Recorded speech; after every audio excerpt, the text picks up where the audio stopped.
Good morning students. आज का topic है एडजॉइंट एंड इनवर्स। यहाँ पे हम लोग पहले हिंदी मीडियम का थ्योरी देखेंगे, फिर इंग्लिश मीडियम का भी देखेंगे।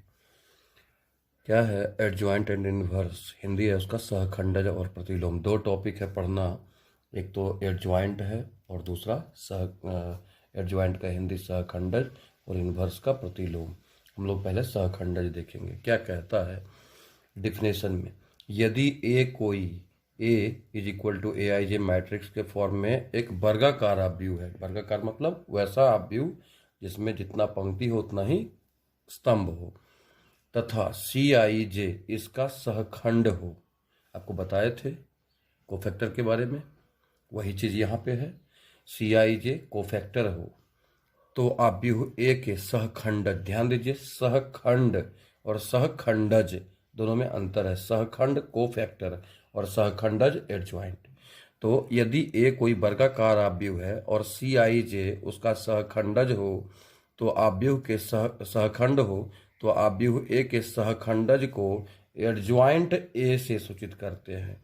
एडजॉइंट, एडजॉइंट देखिए पूरा नाम हो गया इसका, फर्स्ट का 3 अक्षर लिख रहे हैं हम लोग, ए डी जे, एडजॉइंट।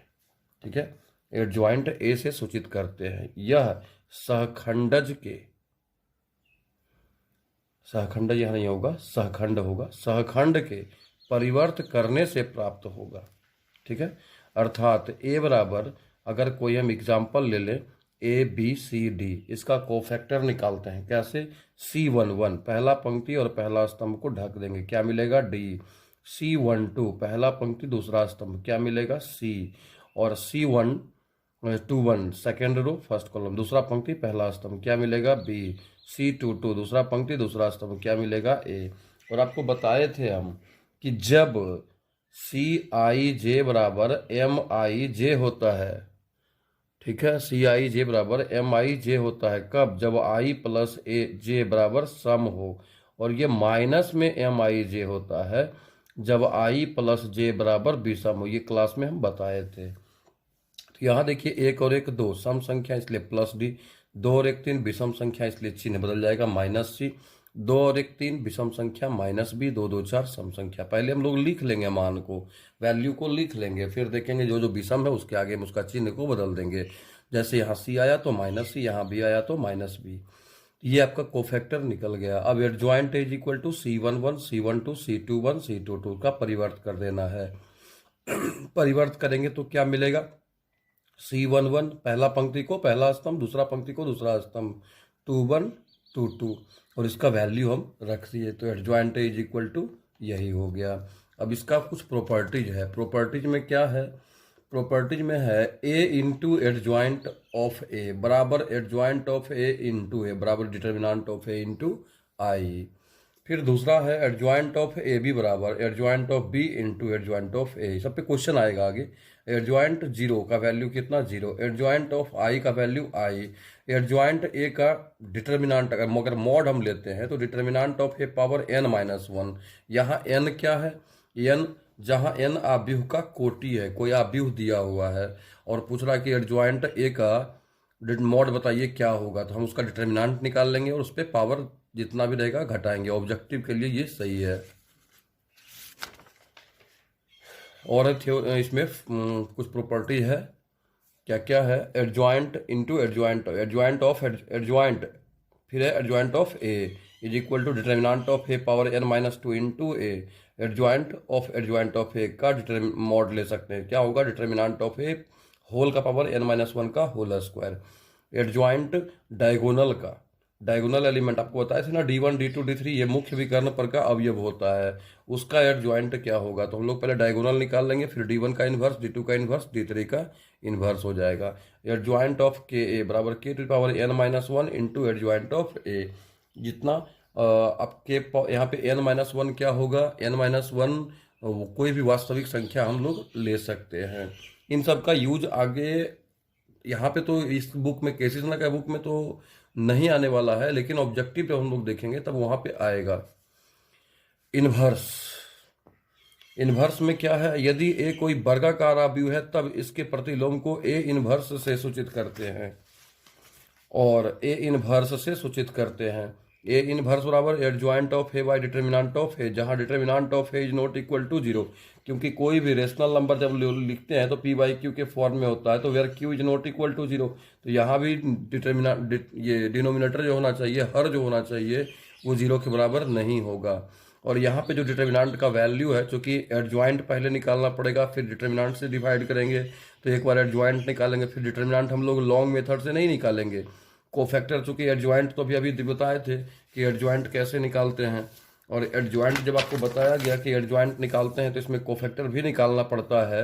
जब कोफैक्टर हम लोग निकाले हुए रहेंगे तो हम लोग डायरेक्ट डिटर्मिनेंट का जो फॉर्मूला होता है, ये भी हम पढ़ा चुके हैं क्लास में ही, A11 C11 A12 C12 A13 C13, ये एक्चुअली में फर्स्ट रो के लॉन्ग एक्सपेंड करने पे डिटर्मिनेंट का वैल्यू आता है। प्रथम पंक्ति का विस्तार करते हैं सहखंड को लेकर के तब, और जहाँ ए क्या है, ए उस सारणिक का प्रथम पंक्ति का अवयव है, A11 A12 A13, पहला पंक्ति पहला स्तंभ का अवयव हो गया, पहला पंक्ति दूसरा स्तंभ का अवयव हो गया, पहला पंक्ति तीसरा स्तंभ का अवयव हो गया, और C11 C12 C13 इसका कोफैक्टर।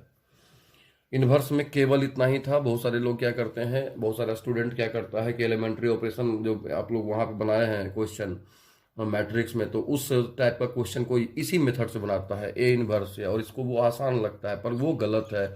जो एलिमेंट्री ऑपरेशन के द्वारा क्वेश्चन पूछा जाता है, प्रारंभिक संक्रिया के द्वारा जो व्युत्क्रम पूछा जाता है, उसको उस मेथड से बनाना चाहिए। और जो इनवर्स केवल ए इनवर्स पूछ रहा है, उसको हम लोग यहाँ पे, वहाँ पे कंडीशन लिखा होता है प्रारंभिक संक्रिया द्वारा व्युत्क्रम निकालें, और यहाँ केवल प्रतिलोम निकालने, केवल व्युत्क्रम निकालने के लिए होता है। इसलिए हम direct A inverse is equal to adjoint of A by determinant of A करेंगे। ए इनवर्स उसी का ज्ञात होगा जिसका determinant of A not equal to zero होगा। अब यहीं पे केसेस नजर पड़ेंगे तो उसमें सिंगुलर और नॉन सिंगुलर का भी चर्चा आता है कि सिंगुलर क्या होता है और नॉन सिंगुलर क्या होता है, सिंगुलर मैट्रिक्स और नॉन सिंगुलर। सिंगुलर मैट्रिक्स वैसा वर्गाकार अवयव जिसके सारणिक का मान शून्य होता हो, सारणिक का मान वैसा कोई वर्गाकार अवयव, क्योंकि वर्गाकार अवयव ही डिटर्मिनेंट में कन्वर्ट होता है, और कोई अवयव कन्वर्ट डिटर्मिनेंट में नहीं हो सकता। तो वर्गाकार जो अवयव होगा वो डिटर्मिनेंट में कन्वर्ट होगा, और डिटर्मिनेंट का वैल्यू जिसका शून्य होता है उसको हम लोग सिंगुलर मैट्रिक्स कहेंगे। जैसे ए कोई अवयव है m क्रॉस m, वर्गाकार हो गया, जितनी पंक्ति की संख्या उतना ही स्तंभ की संख्या, तो अगर इसका डिटर्मिनेंट का वैल्यू फिर क्या हो जाएगा, जीरो हो जाएगा, तो इसको हम लोग क्या कहेंगे, ए को सिंगुलर मैट्रिक्स कहेंगे। और नॉन सिंगुलर में क्या होता है, अगर ए कोई वर्गाकार अवयव जिसका determinant of A is not equal to zero है, तो उसका वैल्यू क्या हो जाएगा, नन, उसको हम लोग क्या कहेंगे, नॉन सिंगुलर। किसको, ए को।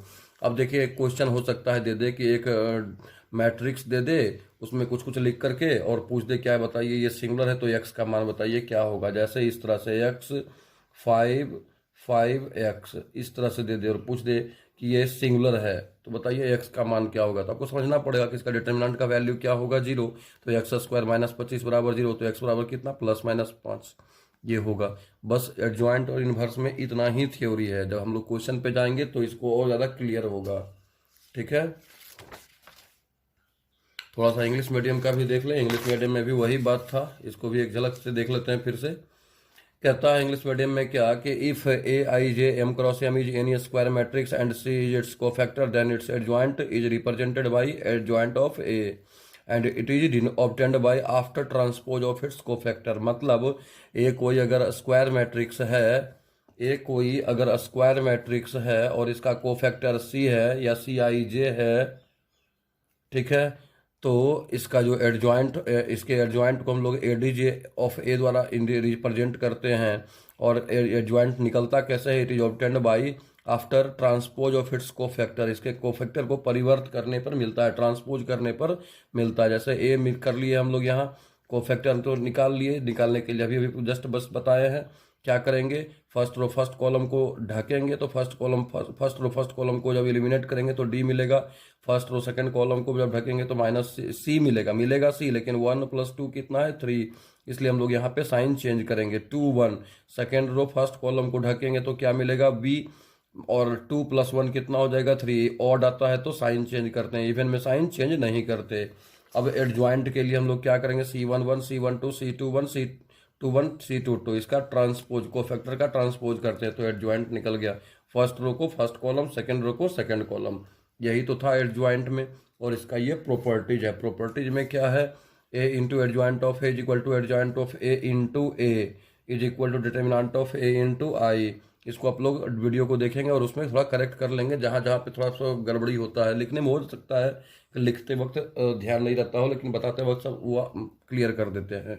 एडजॉइंट ऑफ ए का ट्रांसपोज इज इक्वल टू ए का ट्रांसपोज का एडजॉइंट, और यहाँ एडजॉइंट ऑफ ए का ट्रांसपोज, ये दोनों क्या होगा, equal. Adjoint of A B is equal to adjoint of B into adjoint of adjoint of zero का value zero, adjoint of I का value I for identity matrix. Adjoint of A का mod determinant of A power n minus one where A N is क्या होगा, order of matrix. Adjoint of A is equal to determinant of A का whole power n minus two into ए। यहाँ ए होता है into में, इसका जो value आएगा उसमें इंटू ए करेंगे। एडजॉइंट ऑफ ए का mod determinant of A whole power n minus one का whole square. Adjoint of k A बराबर k to the power n minus one into adjoint of A. फिर diagonal element का हम लोग adjoint निकालते हैं, तो क्या होता है, डायगोनल ही आता है D inverse, D1 inverse, D2 inverse, D3 inverse. ये आपका था एडजॉइंट। और इनवर्स में हम लोग देखते हैं, चूंकि इनवर्स एडजॉइंट इनवर्स का क्या होता है, इनवर्स हम लोग एलिमेंट्री ऑपरेशन में भी पढ़ चुके हैं और यहाँ भी पढ़ रहे हैं। तो if A is any square matrix then its inverse is represented by A inverse is equal to adjoint of A by determinant of A. ये ए इनवर्स डिपेंड करता है एडजॉइंट पे और डिटर्मिनेंट पे, where determinant of A is not equal to zero. अब determinant zero तो नहीं होना चाहिए, तभी इसका इनवर्स निकलेगा। अच्छा, एडजॉइंट तो हम लोग निकालने के लिए सीख जाएंगे, पिछले जो थ्योरी देखे हैं उसमें से। ए इन डिटर्मिनेंट ऑफ ए क्या होगा, डिटर्मिनेंट ऑफ ए हम लोग इस मेथड से निकालेंगे, A11 C11 A12 C12 और A13 C13, where A11 A12 और A13 क्या होगा, एलिमेंट होगा किसका, आप 1 1 करें, first row first column, first row second column, first row third column, ये सब फर्स्ट रो के अलोंग एक्सपेंड करके हम लोग डिटर्मिनेंट का वैल्यू निकाले हैं। डिटर्मिनेंट में भी हम लोग इसको क्लास में पढ़े थे, अगर दिक्कत हो तो एक बार वहाँ से भी आप देख सकते हैं, शायद क्वेश्चन नंबर 2 या 3 के आसपास रहा होगा। और नोट में फिर है सिंगुलर मैट्रिक्स और non singular matrix. Singular matrix if any square matrix is said to be singular matrix, कोई स्क्वायर मैट्रिक्स को हम लोग सिंगुलर मैट्रिक्स कहेंगे if its determinant is zero, that is the value of determinant will be zero. अगर वैसा कोई भी square matrix जिसका डिटर्मिनेंट का वैल्यू क्या हो, जीरो हो, उसको हम लोग क्या कहेंगे, singular matrix. Any square matrix is said to be non singular matrix if the value of its determinant not be zero, इसका मतलब जीरो नहीं हो, जिसका ऐसा कोई भी स्क्वायर मैट्रिक्स जिसके डिटर्मिनेंट का वैल्यू जीरो के इक्वल नहीं हो, उसको हम लोग क्या कहेंगे, नॉन सिंगुलर कहेंगे। अब हम लोग चलते हैं इसके क्वेश्चन पे देखते हैं कि क्वेश्चन क्या कहता है और क्वेश्चन कैसे बनता है। पहला क्वेश्चन है आपका, ध्यान से देखिएगा, अब यहाँ से वो सारा बात यहाँ पे आने वाला है। फर्स्ट क्वेश्चन है परिवर्त और सहखंडज निकालें, मतलब ट्रांसपोज कह रहा है निकालने और एडजॉइंट। ठीक है, हम लोग पहला क्वेश्चन में लेते हैं, क्या है पहला क्वेश्चन में, 2 3 5 1 2 3 5 1 है। ठीक है, इसका ट्रांसपोज करने के लिए पार्ट 1 पहले क्वेश्चन में पूछ रहा है ट्रांसपोज निकालो, और फिर कह रहा है सहखंडज निकालो, मतलब एडजॉइंट निकालो। ट्रांसपोज पढ़ चुके हैं आप लोग, ट्रांसपोज में क्या करते हैं हम लोग, परिवर्त, फर्स्ट रो को फर्स्ट कॉलम, सेकंड रो को सेकंड कॉलम, यही करते हैं ना। सबसे पहले हम लोग क्या मान लिए, ए मान लिए, और ए करने के बाद पहला पंक्ति को पहला स्तंभ, दूसरा पंक्ति को दूसरा स्तंभ। ट्रांसपोज में तो केवल इतना ही होता है। अब इसके दूसरे पार्ट पे चलते हैं। दूसरा पार्ट में कहता है a इज इक्वल टू 2 3 5 1, इसका को फैक्टर निकालिए। तो को फैक्टर निकालने के लिए हमको सबसे ये एडजॉइंट निकालने के लिए सबसे पहले हमको इसका को फैक्टर निकालना पड़ेगा, मतलब सहखंडज निकालने के लिए सहखंड निकालना पड़ेगा। एडजॉइंट को सहखंडज कहते हैं और को फैक्टर को सहखंड। तो C11 C12 कितना हो जाएगा, आप एक काम करें, सबसे पहले C11 C12 C21 C22 direct निकाल लें। कैसे निकालेंगे, फर्स्ट रो फर्स्ट कॉलम 1, फिर फर्स्ट रो सेकंड कॉलम 5 लिख दीजिए, और फिर 2 1 सेकंड रो फर्स्ट कॉलम कितना होगा 3, फिर 2 सेकंड रो सेकंड कॉलम कितना होगा 2।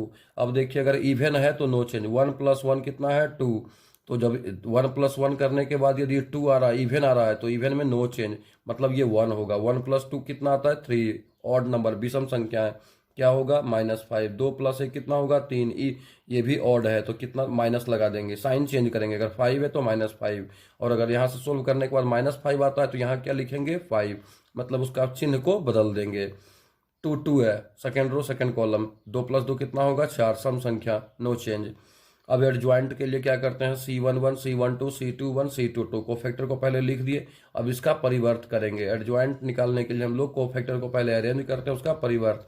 C11 का वैल्यू कितना 1, C12 का वैल्यू कितना -5, C21 का वैल्यू कितना -3, C22 का वैल्यू 2। इसका ट्रांसपोज करेंगे, ट्रांसपोज में फर्स्ट रो को फर्स्ट कॉलम, सेकेंड रो को सेकेंड कॉलम। अच्छा, इसका एक शॉर्टकट मेथड भी है। शॉर्टकट मेथड क्या है, आप ऑब्जेक्टिव जब क्वेश्चन में आता है तो ये इन्वर्स निकालने के लिए, एडजॉइंट निकालने के लिए शॉर्टकट मेथड भी आता है। मतलब क्वेश्चन पूछता है, आप वहाँ पे ऑब्जेक्टिव में क्या करेंगे, लॉन्ग मेथड से तो नहीं बना सकते ना, इसलिए शॉर्टकट करेंगे। क्या, अब यही क्वेश्चन है, ए मान लीजिए कि ABCD है, या यही क्वेश्चन है, ठीक है, तो इसमें हम लोग क्या करेंगे, इन दोनों का स्थान परिवर्तन करेंगे, प्लेस चेंज। मुख्य विकर्ण प्रिंसिपल डायगोनल के एलिमेंट का ये दो कॉलम के लिए ही केवल लागू होता है। इसका प्लेस चेंज और इन दोनों का साइन चेंज, इसका क्या होगा, साइन चेंज, चिन्ह परिवर्तन। जैसे क्वेश्चन में हम यहाँ पर लिए हुए हैं ABCD, तो मुख्य विकर्ण वाले का क्या होगा, प्लेस चेंज, तो इसका स्थान परिवर्तन करवा दीजिए, A की जगह D की जगह पे A आ गया। और साइन चेंज, मुख्य विकर्ण के अलावा जो सेकेंडरी डायगोनल है, द्वितीय विकर्ण है, तो इसको C और B और C है, इन दोनों का क्या करेंगे, साइन चेंज, मतलब प्लस में है दोनों तो दोनों क्या हो जाएगा, माइनस में। यदि माइनस में रहता तो क्या करते, प्लस में। तो डायरेक्टली भी लिख सकते हैं, जैसे आपके क्वेश्चन का हम यहाँ पे डायरेक्ट आंसर लिख सकते हैं। कैसे लिख सकते हैं, इन दोनों का स्थान परिवर्तन और इन दोनों का चिन्ह परिवर्तन, -3 -5, देखिए यही आंसर होगा इसका, ये 1 -3 -5 2, यही है ना। तो दो रो दो कॉलम का जितना भी होगा मैट्रिक्स, उसमें हम अगर एडजॉइंट निकालना चाहेंगे तो तुरंत का तुरंत कर सकते हैं। आगे हम इसका यूज करेंगे। क्वेश्चन नंबर 1 का बी में क्या है question, sec theta cosec theta sine theta cos theta, A = transpose, परिवर्त करना है। परिवर्त में हम लोग क्या करेंगे, फर्स्ट रो को फर्स्ट रो में जो एलिमेंट है उसको फर्स्ट कॉलम, सेकेंड रो को सेकेंड कॉलम। ये आपका ट्रांसपोज खत्म हो गया, परिवर्त खत्म हो गया। पार्ट 2 में A = दिया हुआ है, को फैक्टर निकालना है। अगर चाहें तो डायरेक्ट आप कर सकते हैं, इन दोनों का स्थान परिवर्तन। इन दोनों का जब स्थान परिवर्तन करेंगे तो सेक की जगह क्या आ जाएगा, कॉस। यहाँ पे देखिए लिखे हुए हैं, इन दोनों का स्थान परिवर्तन करेंगे तो कॉस, और यहाँ क्या आ जाएगा, सेक। इन दोनों का चिन्ह परिवर्तन तो क्या आएगा, माइनस कोसेक थीटा फिर साइन थीटा, यही आएगा ना, ठीक है। चलिए वही चीज, और चाहे तो आप लॉन्ग मेथड से बना सकते हैं, C11 C12 C21 C22, आप किसी भी मेथड से बनाएं। अगर दो कॉलम का आता है, 2 मार्क्स का आता है क्वेश्चन, 2 मार्क्स का आता है तो लॉन्ग मेथड से जाएं। और अगर 1 मार्क्स का ऑब्जेक्टिव आता है 1 मार्क का, तो आप 1 मार्क का जब आएगा तो आप ऑब्जेक्टिव को ऑब्जेक्टिव के ढंग से बनाएं, ठीक है। C11 निकालेंगे, फर्स्ट रो फर्स्ट कॉलम को ढकेंगे cos theta, first row second column को ढकेंगे तो sine theta, second row first column को ढकेंगे तो कॉसेक थीटा, और सेकंड रो सेकंड कॉलम को ढकेंगे तो सेक थीटा। 1 1 1 + 1 2 होता है, इवन कोई चेंजिंग नहीं। 1 + 2 ऑड होता है, साइन चेंज कर देंगे। 2 + 1 3 ऑड होता है, यहाँ भी साइन कर देंगे। 2 + 2 4 होता है, नो साइन चेंज, यहाँ पे साइन चेंज नहीं होगा। फिर क्या करेंगे, C11 यहाँ पे क्या किया, C11 C12 C21 C22, 1 1 यहाँ 1 2 यहाँ, फिर 2 1 फिर 2 2, इसका परिवर्त कराएंगे तो फर्स्ट रो को फर्स्ट कॉलम, सेकेंड रो को सेकेंड कॉलम, यही तो होगा। और ऑब्जेक्टिव भी बता चुके हैं। सेम इसी तरह का 3 क्वेश्चन है, बिल्कुल इस तरह का नहीं, जो पहला क्वेश्चन हम बताए उस तरह का है। वो क्वेश्चन नंबर 1 का C D E, ये तीनों आप खुद से करें। क्वेश्चन नंबर 2 में हम लोग 2 क्वेश्चन ले रहे हैं, क्वेश्चन नंबर A और क्वेश्चन नंबर B। 1 में क्या है, 1 2 3 2 3 2 3 3 4। यहाँ पे एक स्टूडेंट के मन में एक क्वेश्चन उठता है कि क्या हम इसको भी ऑब्जेक्टिव के द्वारा नहीं बना सकते, क्योंकि स्टूडेंट ना ये M11 M12 निकालने से भागता है, भाग करके कहाँ जाएंगे और कितना दूर तक जाएंगे, ये संभव नहीं है। अंततः आपको वर्क करना पड़ेगा, मेहनत करना पड़ेगा। एग्जाम में 2 घंटे का या 1.5 घंटे का या 2 घंटे 2.5 घंटे का या 3 घंटे का पेपर आएगा तो क्या करेंगे, कहाँ भाग करके जाएंगे। आप बोलेंगे 3 घंटा कौन पढ़ेगा, कौन बनाएगा, तो भाग करके आप कहीं नहीं जा सकते, ठीक है। इसलिए थोड़ा करने का प्रयास करें, इजी है, टफ नहीं है। क्या है, 1 2 3 2 3 2 3 3 4, A = 1 2 3 2 3 2 3 3 4। ध्यान दीजिए वही बात यहाँ पे भी आएगा। CIJ = हम क्या बताए हुए हैं, एम आई जे इंटू -1 पे power i plus J. m11 निकालते हैं, m12 m13 मतलब जितना एलिमेंट है 11 12 13 21 22 23 33 31 32 33। सबसे पहले उसका हम लोग क्या निकालते हैं, माइनर, और फिर उसका बाद उसको क्या निकालेंगे, कोफैक्टर। माइनर कैसे निकालेंगे, m11 first row first column को ढक दीजिए, फर्स्ट रो फर्स्ट कॉलम क्या बचेगा 3 2 3 4 3 2 3 4। इसको सॉल्व करने का क्या तरीका, ऐसा ही तरीका है ना, 4 3 जा 12 और 3 2 जा 6, तो 12 माइनस 6 कितना होगा 6। फिर से समझिए, फर्स्ट रो सेकंड कॉलम को ढकेंगे तो 2 2 3 4 2 2 3 4, यहाँ पे हम लोग 4 2 जा 8 और 3 2 जा 6, तो 8 माइनस 6 कितना होगा 2। फिर दिक्कत है, फिर समझिए, m13 first row third column, यहाँ first row third row, first row पहले जो आता है रो, बाद में जो आता है वो column, first row third column को एलिमिनेट करेंगे, खत्म करेंगे, फर्स्ट रो थर्ड कॉलम को 2 3 3 3 2 3 3 कहाँ गया, first row third column, first row third column, तो क्या बचेगा 2 3 3 3 2 3 3 3 बचेगा यहाँ, ठीक है। तो 3 2 जा 6 और 3 3 जा 9, 6 माइनस 9 कितना हो जाएगा -3। आप लोग इसको करेक्शन कर लेंगे, ठीक है। यहाँ भी क्या हो जाएगा -3 और यहाँ भी क्या होगा -3। चलिए आगे देखते हैं, 3 2 जा 6 -9 first row third column, first row third column 2 3 3 3, तो 6 -9 इज इक्वल टू -3। फिर से समझिए अगर दिक्कत है तो 2 1 2 1 सेकेंड रो फर्स्ट कॉलम 2 3 3 4 2 3 3 4 4 2 जा 8 -9 कितना -1। उम्मीद करते हैं कि अब आप लोग समझ गए होंगे। वो अब किसी किसी को लगेगा क्या कि सर सबका निकालना जरूरी है। देखो रे बाबू, क्वेश्चन 1 2 स्टार्टिंग में आपको बनाना सबका निकालना जरूरी होता है, फिर आप मन से ही कर सकते हो, ठीक है। तो माइनर यदि मन में करोगे तो थोड़ा गलती होने का चांस रहता है, अगर मन में फास्ट कर सकते हो तो करो, और माइनर जब निकल जाएगा तो कोफैक्टर निकाल सकते हैं, चाहे C11 C12 C13 C21 C22 C23 C31 C32 C33, सबका वैल्यू पहले रख ले और उसके बाद क्या करें। देखिए इन तीनों में 1 1 1 + 1 2 इवन है, सम संख्या है, ये भी सम ये भी सम ये भी सम ये भी सम, इसमें कोई चेंजिंग नहीं आएगा।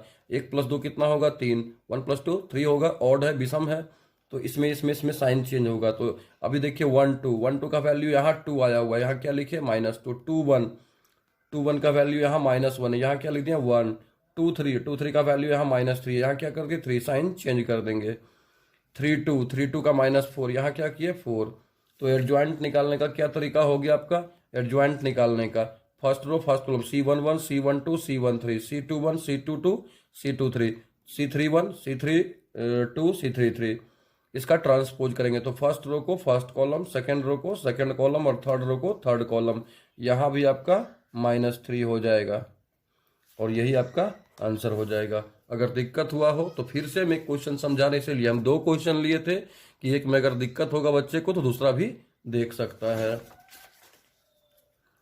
क्या है 1 -1 2 3 0 -2 1 0 3, ठीक है। यहाँ भी वही काम किए हैं, यहाँ स्पष्ट वहाँ पे उस तरह से लिखे थे, यहाँ स्पष्ट और क्लियर किए हुए हैं, ये आपको हम थ्योरी में बता चुके थे।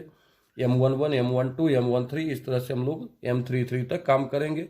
M11 first row first column 0 0 -2 3, M12 first row second column 3 1 -2 3, फिर M13 first row third column 3 0 1 0 3 0 1 0, फिर M21 first second row first column -1 2 0 3 -1 2 0 3।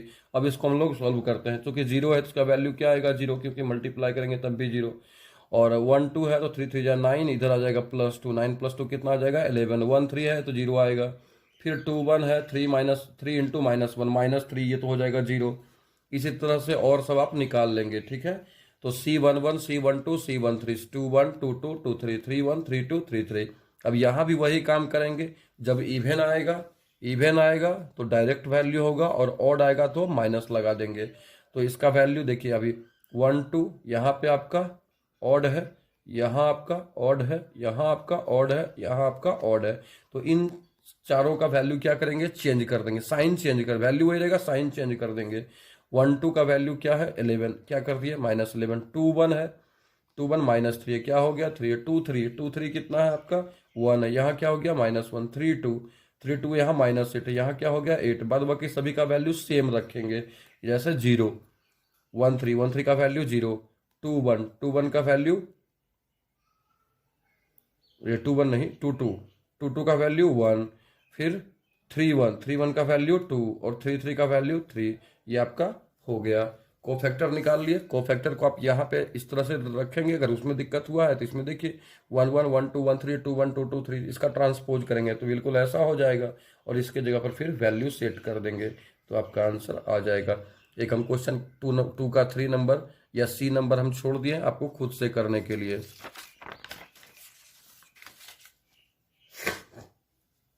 Adjoint में इतना ही था। अब हम लोग चलते हैं इनवर्स की ओर, इनवर्स निकालने के लिए। ठीक है, यहाँ भी दो कॉलम का आएगा, फिर तीन कॉलम के लिए भी आएगा। इनवर्स में क्या कहता है, 3 क्वेश्चन हम लोग यहाँ पर लिए हैं, 1 3 और 4। जो छोड़े हैं वो आपसे बन सकता है, इसीलिए हम छोड़ दिए। क्या है पहला question, a is equal to 2 5 3 1। ठीक है, तो determinant of a is equal to 2 5 minus 3 1, क्योंकि पहले क्या बताया गया था कि इसका तभी हम लोग इनवर्स निकाल सकते हैं जब determinant of a is not equal to 0 हो। तो पहले डिटर्मिनेंट ऑफ a चेक कर लेंगे। यहाँ पे डिटर्मिनेंट ऑफ a मैट्रिक्स है, डिटर्मिनेंट में कन्वर्ट किए, सोल्व कर देंगे। 2 1 जा 2, माइनस 15 आएगा तो लिखेंगे क्या, प्लस 15, 17 आ गया, which is not equal to 0। इसलिए हम लोग कह सकते हैं कि ये इसका इन्वर्स हम लोग निकाल सकते हैं, अतः इसका प्रतिलोम ज्ञात होगा, हेंस इट्स इन्वर्स भी पॉसिबल। तो एडजॉइंट निकालना है। अब एडजॉइंट को देखिए हम लोग शॉर्टकट मेथड वाला यहाँ पे अप्लाई कर दिए। क्या किए, इन दोनों का प्लेस चेंज और इन दोनों का साइन चेंज। इन दोनों का प्लेस चेंज करेंगे तो 1 2, और इन दोनों का साइन करेंगे चेंज, प्लस था तो माइनस और माइनस था तो प्लस। एडजॉइंट भी निकल गया, डिटर्मिनेंट भी निकल गया। इनवर्स निकालने के लिए एडजॉइंट रखेंगे और डिटर्मिनेंट का वैल्यू, क्योंकि डिटर्मिनेंट का वैल्यू 17 है डिवाइड में, तो इसको 1/17 इंटू इतना भी लिख सकते हैं। ठीक है, अब दूसरा क्वेश्चन, इसका दूसरा हम छोड़ दिए, दूसरा डिजिट वाला ही है, बिल्कुल इसी तरह का क्वेश्चन है आपका। तीसरा हम लेकर के चले हैं a plus I B C plus I D minus C plus I D A minus I B. यहाँ पे भी हम लोग पहले डिटर्मिनेंट निकालने का कोशिश किए। जैसे ही डिटर्मिनेंट इधर करेंगे तो ये वाला भी डिटर्मिनेंट में कन्वर्ट हो जाएगा और फिर ये दोनों मल्टीप्लाई हो जाएगा। ठीक है, यहाँ पे आई क्या है, आई का मतलब आयोटा। कॉम्प्लेक्स नंबर में 11th में आप लोग पढ़े थे, आई स्क्वायर का वैल्यू कितना होता है, -1। ये दोनों को गुना करेंगे, a plus I B into A minus I D, फिर माइनस ये वाला होगा मल्टीप्लाई इससे, c plus I D into minus C plus I D. अब a plus B into A minus B क्या होता है, A square minus B square, यहाँ c into minus C square, आगे में माइनस से क्या होगा प्लस, और ये हो जाएगा आई D into I D, I square D plus में, लेकिन आगे में क्या है माइनस में, बाद बाकी सब कैंसिल हो जाएगा। आई स्क्वायर का वैल्यू कितना बताया अभी -1, तो ये क्या होगा माइनस माइनस प्लस, ये भी क्या होगा minus minus plus, A square plus B square plus C square plus D square. देखिए क्वेश्चन में दिया हुआ है, जहां A square plus B square plus C square plus D square equal to कितना 1, तो यहाँ पर क्या होगा इसका वैल्यू 1। बगल में लिखे हैं ए ऑब्लिक की, मतलब ए अकॉर्डिंग टू क्वेश्चन, प्रश्नानुसार इसका वैल्यू दिया हुआ है 1। निकाल लिए। अब ए इनवर्स के लिए एडजॉइंट का वैल्यू बाई डिटर्मिनेंट का, तो डिटर्मिनेंट का वैल्यू तो 1 है, तो बिल्कुल ऐसे ही इसको रहने देंगे, यही आपका आंसर हो जाएगा। और क्वेश्चन नंबर 4 फिर वही है 1 tan x minus tan x 1। ये सब हम इसलिए बताए क्योंकि ये डिजिट नहीं है, यहाँ पे tan x है, cosec थीटा है, तो ऐसे में बच्चों को क्या होता है ना, थोड़ा दिक्कत होता है मेंटली। वो लगता है कि बहुत सारे लड़के जो सिंसियर होते हैं वो तो कर लेते हैं, लेकिन हर कोई लड़का नहीं कर पाता। डिजिट वाला में आसानी से कर लेता है, पर tan x sin x cos x इस तरह से आता है, वो उसके दिमाग में पता नहीं क्या चलने लगता है। तो इसके लिए केवल हम काम किए बस, बट कॉन्सेप्ट में कोई कमी नहीं है, कॉन्सेप्ट बस उतना ही है जितना आपको उसमें बताया गया है। डिजिट वाला हो या tan x हो, काम आपको वैसे ही करना है। 1 tan x minus tan x 1। ठीक है, डिटर्मिनेंट निकालेंगे। क्या करेंगे, इन दोनों को पहले मल्टीप्लाई, 1 इंटू 1 1, इन दोनों को multiply, minus tan square x आएगा, पलट के लिखेंगे 1 प्लस tan स्क्वायर एक्स। आप लोग पढ़े होंगे sec square theta minus tan square theta is equal to 1, तो माइनस tan स्क्वायर थीटा उधर जाएगा तो क्या होगा, sec square theta is equal to 1 plus tan square theta is equal to sec square X. यहाँ पे एक्स है तो यहाँ पे एक्स आ गया, जो कि 0 के इक्वल नहीं है। तो डिटर्मिनेंट ऑफ ए आपने निकाला, इसका वैल्यू 0 के इक्वल नहीं है। एडजॉइंट के लिए तो आपको पहले ही बताया गया, इन दोनों का प्लेस चेंज कर दीजिए तो 1 1, इन दोनों का साइन चेंज कर दीजिए, चूंकि दो कॉलम वाला है, तो इसका माइनस tan x हो जाएगा, इसका tan x हो जाएगा। A inverse is equal to क्या है, adjoint of A by determinant of A, adjoint of A by determinant of A, यही इसका आंसर हो गया। इसमें 2 क्वेश्चन हम लोग छोड़ दिए, 3 का 2 और 3 का 5। डू योर सेल्फ, खुद से निकालिए इसको।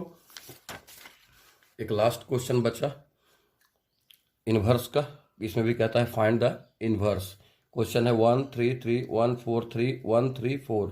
यहाँ पे देखिए हम लोग ये पूरा जो काम किए हुए हैं यहाँ तक एडजॉइंट निकालने के लिए 3 रो 3 कॉलम है, तो चूंकि आपको पता है कि ए इनवर्स निकालने के लिए एडजॉइंट और डिटर्मिनेंट दोनों निकालना पड़ेगा।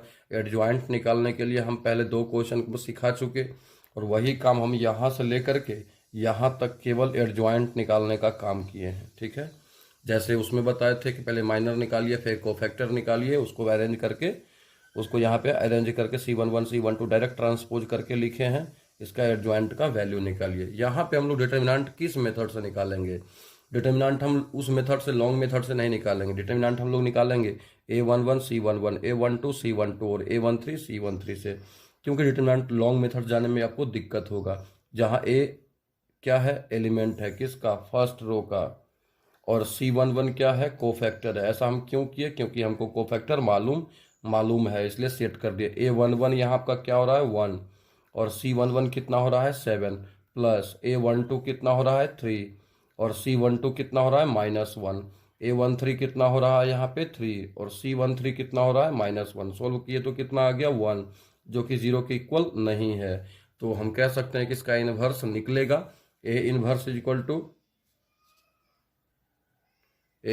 Equal to adjoint of A by determinant of A, तो A inverse is equal to इसका वैल्यू रख दिए बाई 1 कर दिए, यही आपका आंसर होगा क्वेश्चन नंबर 4 का। 2 से लेकर के 8 तक आप खुद से कर ले। ठीक है, थैंक यू।